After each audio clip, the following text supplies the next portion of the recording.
Hi, I want to tell you about a sad episode in my life. My name is Karen.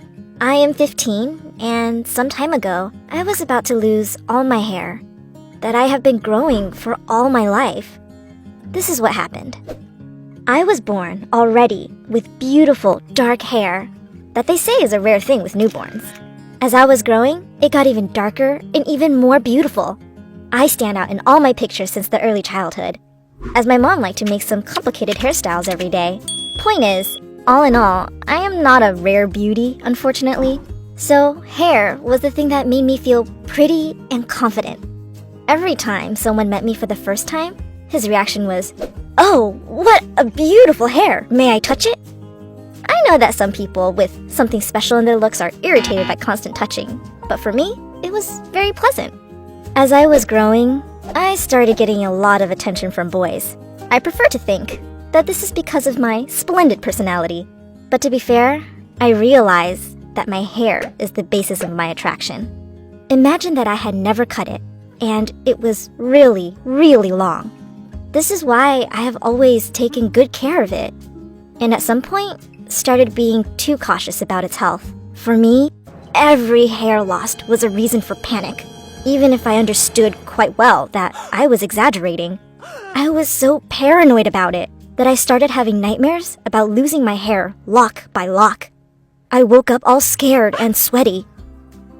But don't think that hair was all I cared about in my life. I hope that no one could call me a shallow person. I study quite well and have a lot of hobbies, sports included. And it is sports where I started noticing that something was going wrong with me. I was getting tired very quickly. I started losing a lot of weight, even if I ate a lot. Even worse, I got these bumps on my neck. That alerted my mom a lot. And as she saw them, she took me into the ER at once. And after several tests, some of which pretty painful, I was taken into the hospital with a horrible diagnosis. I had acute leukemia. You know, that kind of diagnosis. That first thing makes you calculate how much time you have left. I was in a state of shock and didn't know what I was supposed to feel. Funny thing is, if there is anything funny about the situation, that the thing that gave me most emotion was the fact that I was going to lose my perfect hair. I was looking at bald heads of other kids in my department and was crying my eyes off. It's silly, I know, but I think it was some kind of protective reaction towards the stress. And also, hair for me was a symbol of my happy, healthy life that I had lost for the time being. When I was preparing to chemotherapy, I didn't even think about its process or results. I was thinking only about ways to save my hair. I understood that it was wrong, that I was supposed to be concentrated to maintain good spirits and fight the disease, but just couldn't help it.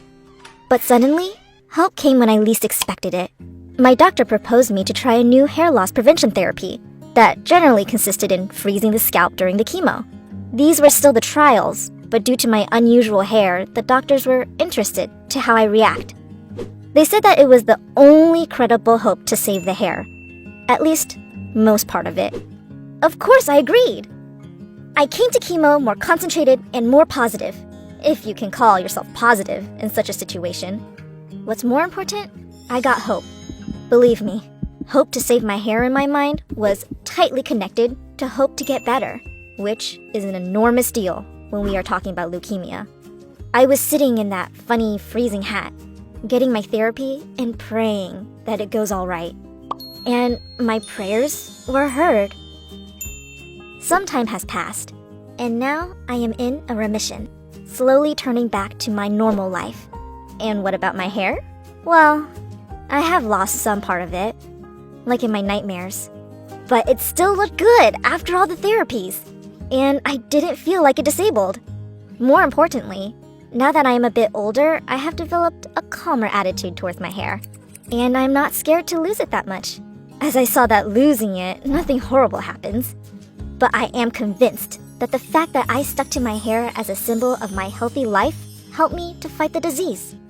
I am glad I am able to tell you this story, and I am thankful to my hair for this. Maybe my story may seem strange or funny to you, but I still hope that you share my story and like it. Please subscribe to this channel to get more various stories like mine.